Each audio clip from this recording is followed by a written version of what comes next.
Hoje a nossa aula é assíncrona, assim como acontece nas últimas quartas-feiras.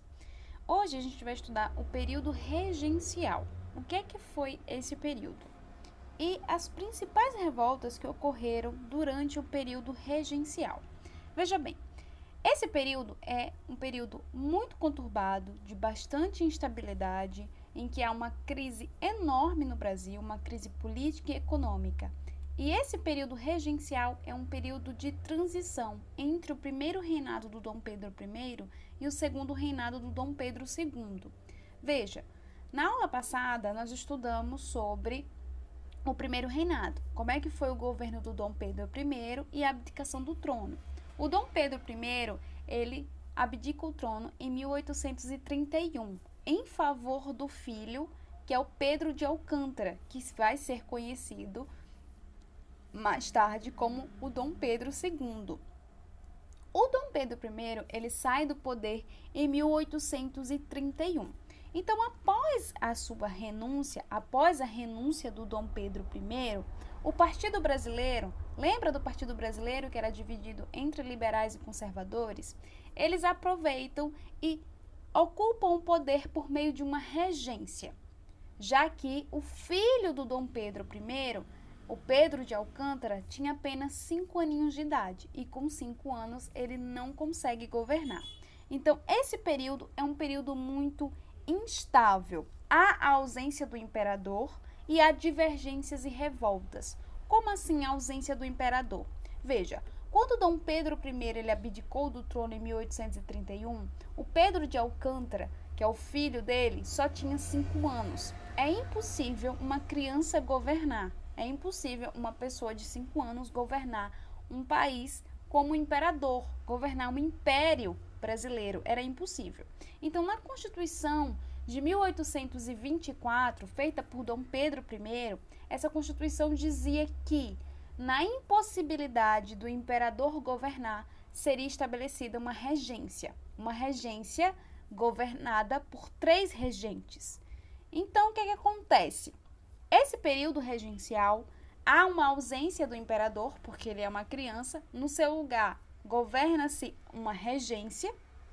Essa regência tem várias fases, muito conflito.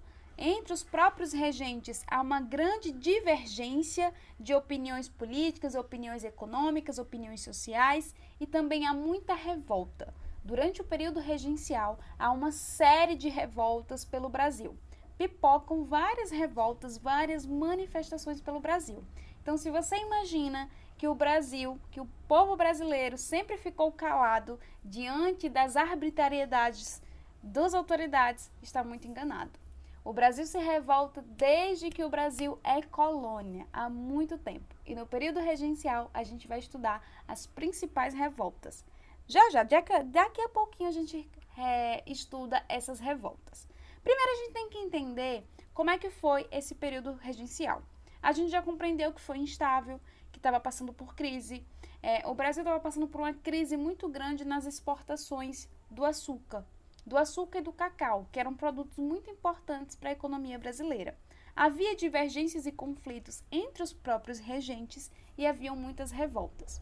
Veja, o período regencial, ele teria que ficar aí por 16 anos. Na teoria, o período regencial duraria 16 anos, que era até o momento que o Pedro de Alcântara atingisse a maioridade, aos 21 anos.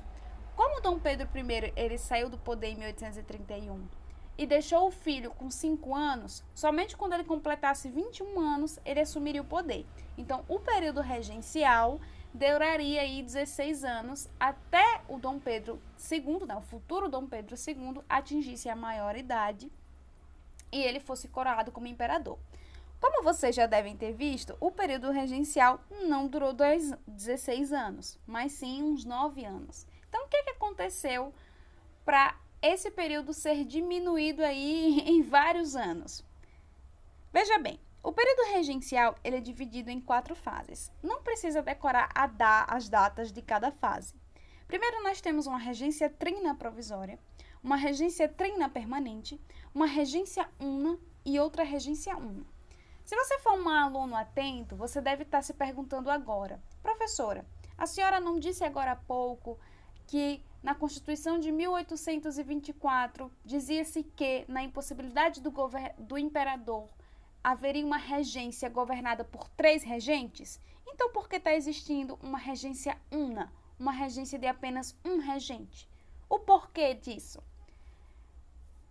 Veja bem, quando Dom Pedro I ele abdicou do trono em 1831, os deputados e senadores estavam de férias. Então, assim, as principais autoridades do Brasil não estavam exercendo poder naquele momento. Então, foi estabelecida uma regência trina provisória, uma regência com 3 regentes, só que de forma provisória, de forma determinada, né? Que tinha ali um tempo limitado.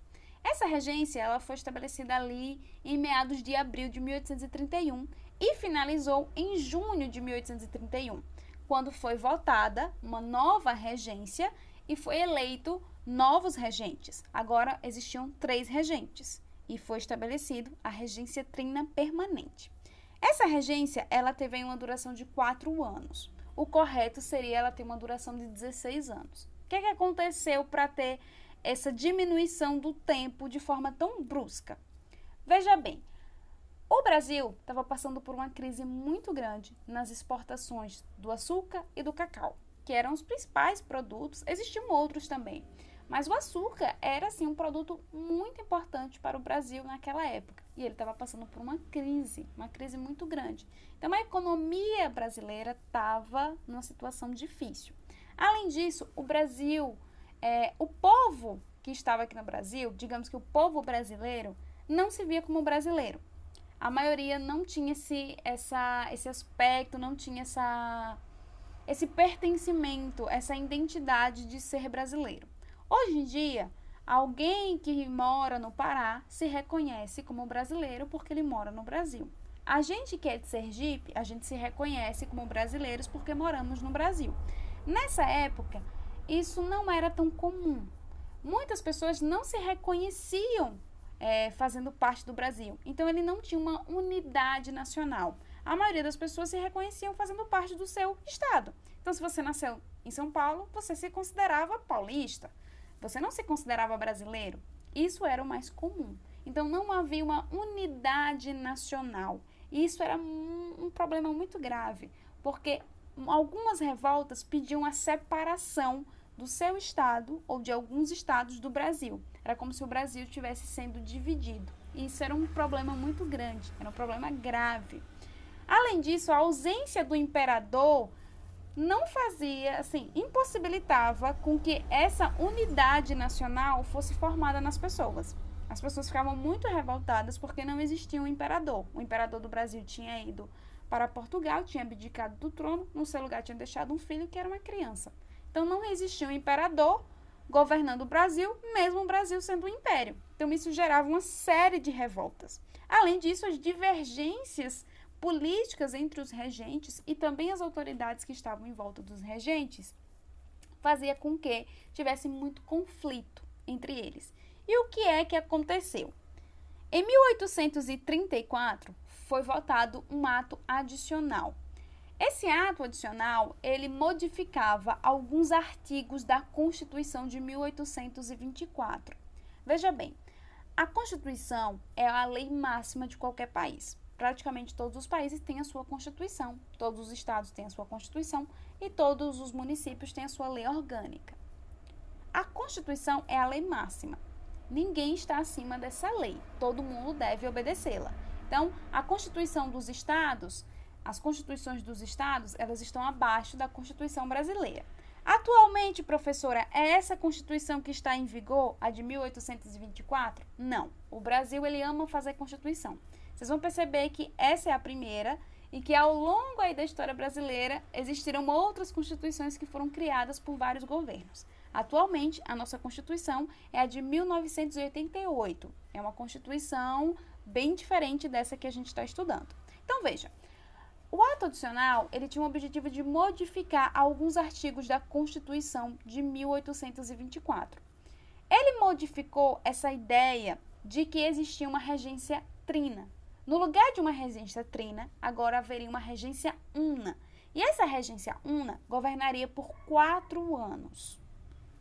Então, modifica-se através do ato adicional, a regência trina agora vai ser uma regência una e que vai governar por 4 anos.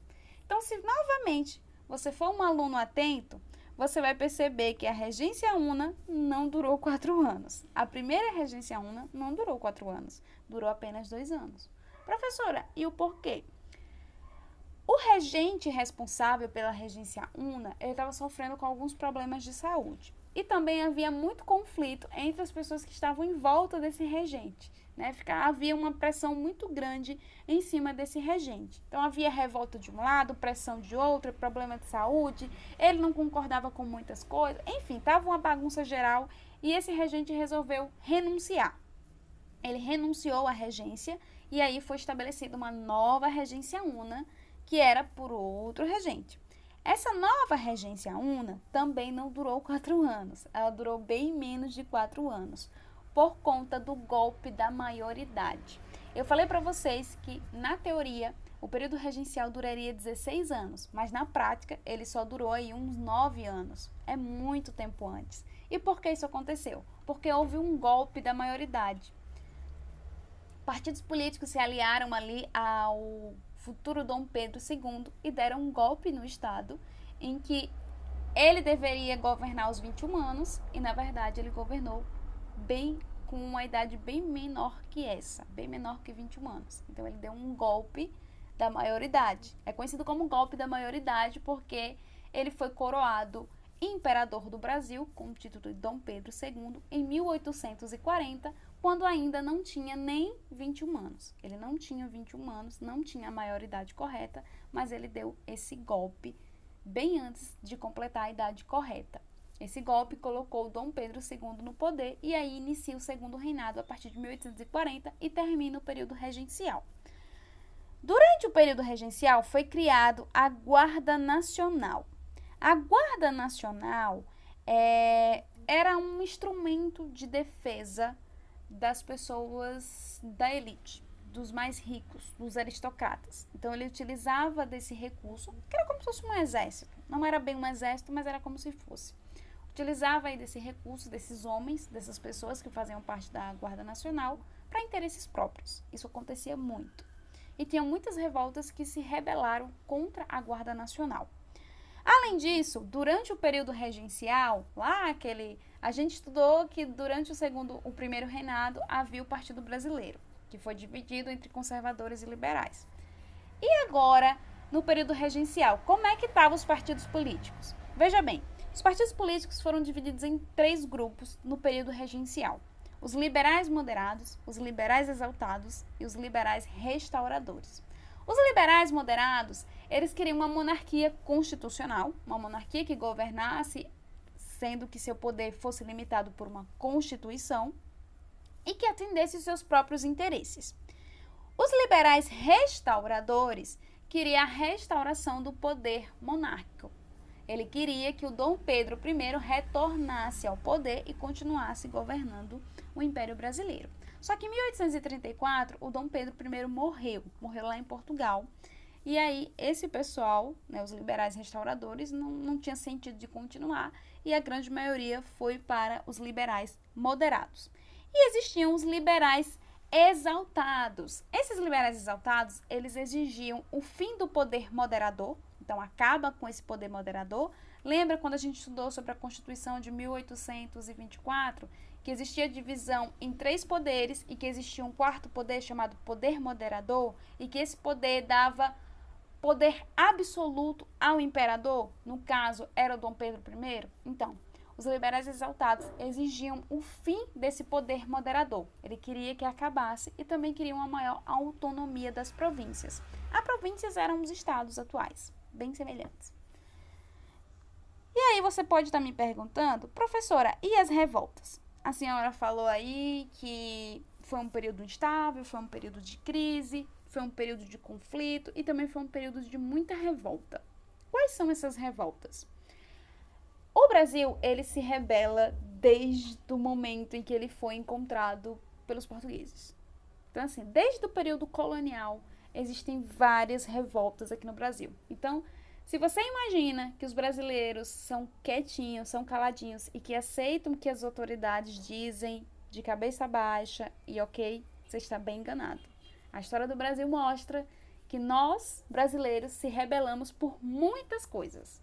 E hoje a gente vai estudar algumas revoltas que ocorreram no período regencial. A primeira delas é a Sabinada. A Sabinada, ela ocorreu entre 1837 e 1838, lá na Bahia. E ela foi composta pelas camadas médias da sociedade. O que são camadas intermediárias? Não é aquela galera que nem é muito rica e nem é muito pobre. Ela foi liderada por Francisco Sabino, que era um médico. Por isso o nome Sabinada, porque vem do nome dele, desse médico Francisco Sabino.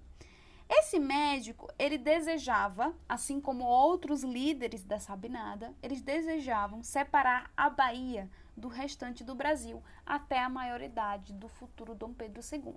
Então, eles queriam separar a Bahia, a província ali, o estado da Bahia, do restante do Brasil até o momento que chegasse a maioridade do Dom Pedro, do futuro Dom Pedro II, do Pedro de Alcântara. Então, quando ele tivesse 21 anos, aí a Bahia retornava para o Brasil.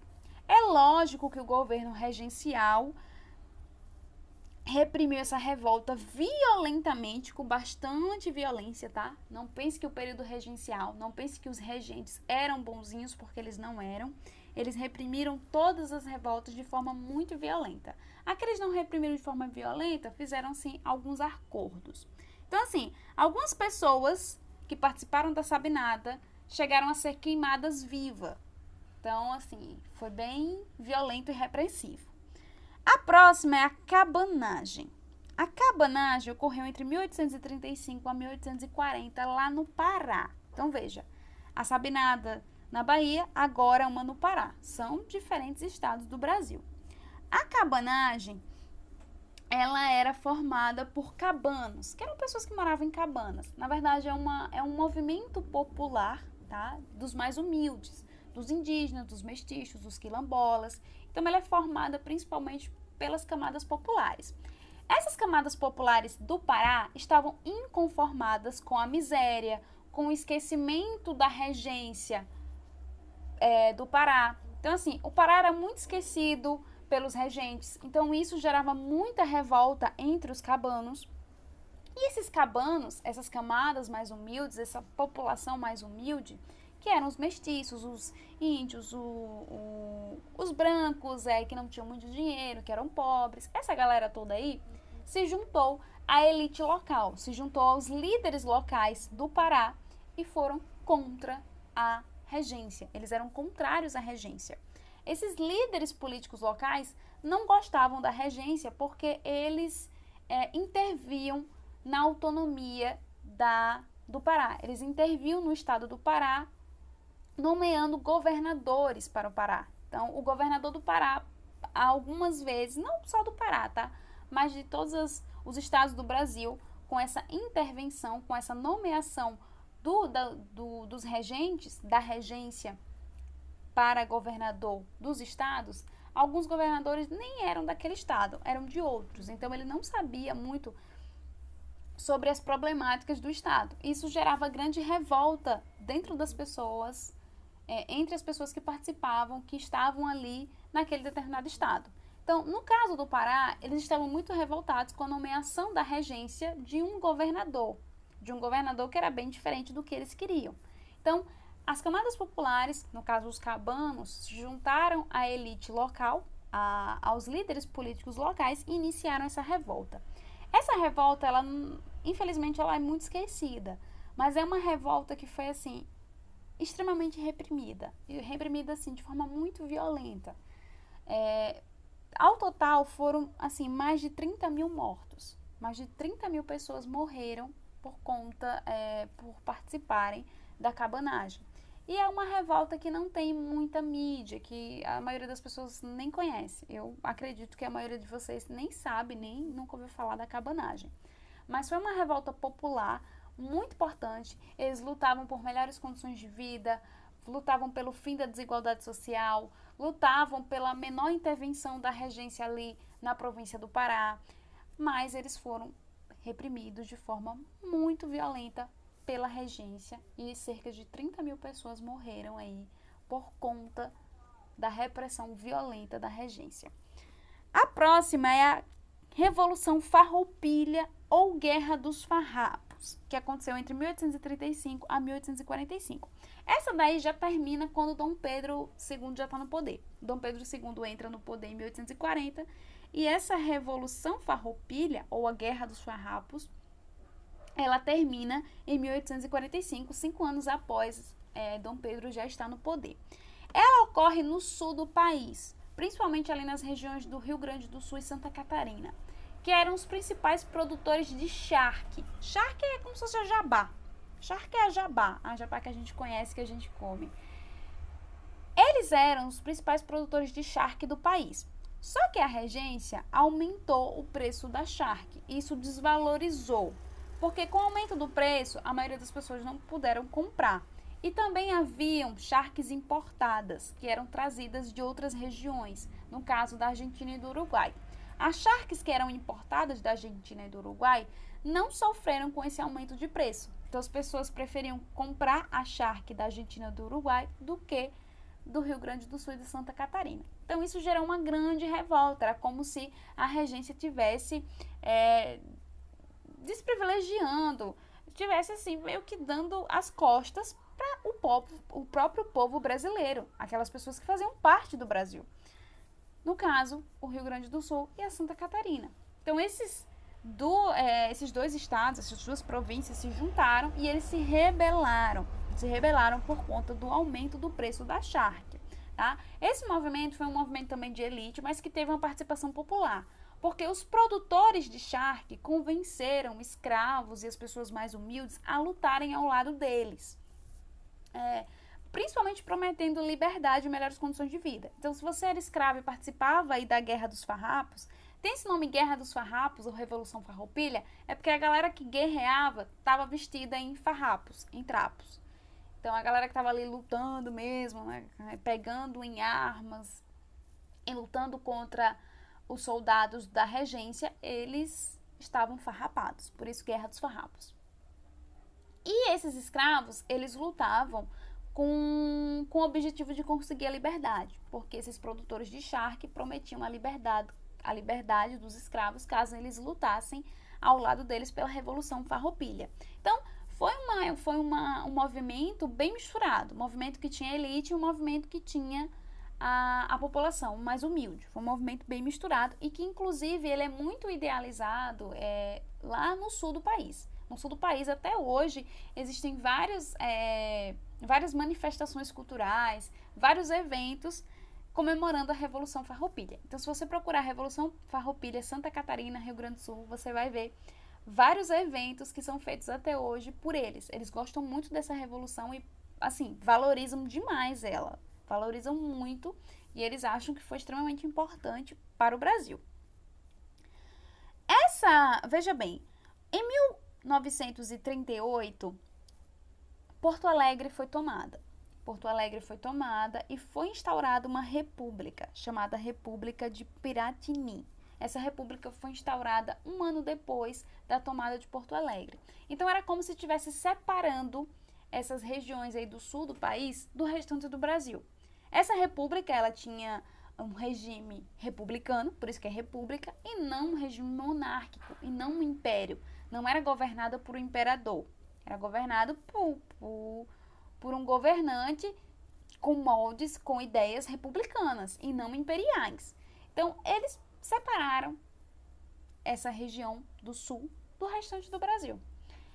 Aí, Dom Pedro II percebeu que realmente estava indo longe demais essa Revolução Farroupilha e entrou em acordo com os principais líderes em 1845. Então, em 1845, termina a Revolução Farroupilha, ou Guerra dos Farrapos, através de um acordo entre Dom Pedro I e os principais líderes. Então, muitas pessoas foram beneficiadas e outras nem tanto. Muitas pessoas foram mortas, principalmente aqueles da camada popular, aqueles que eram, assim, das camadas inferiores, né? No caso das camadas populares, não inferiores, que nome feio, mas das camadas populares. Essa população, essas pessoas que estavam lutando, elas foram as que mais sofreram e que as reivindicações não foram tanto assim do lado delas, né? As reivindicações que elas queriam não foram tão atendidas quanto as reivindicações dos líderes dessas pessoas que eram produtoras de charque e que tinham grande dinheiro e que faziam parte da elite do sul do país.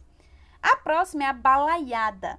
A balaiada aconteceu entre 1838 e 1841. Ela também terminou já com o governo do Dom Pedro II. Ela ocorre no Maranhão. A balaiada ela ocorre no Maranhão e foi um movimento tipicamente popular, em que as pessoas que faziam parte desse movimento lutaram contra as prisões arbitrárias, contra o recrutamento forçado pela Guarda Nacional, porque ela fazia esses recrutamentos forçados, e também contra as desigualdades sociais.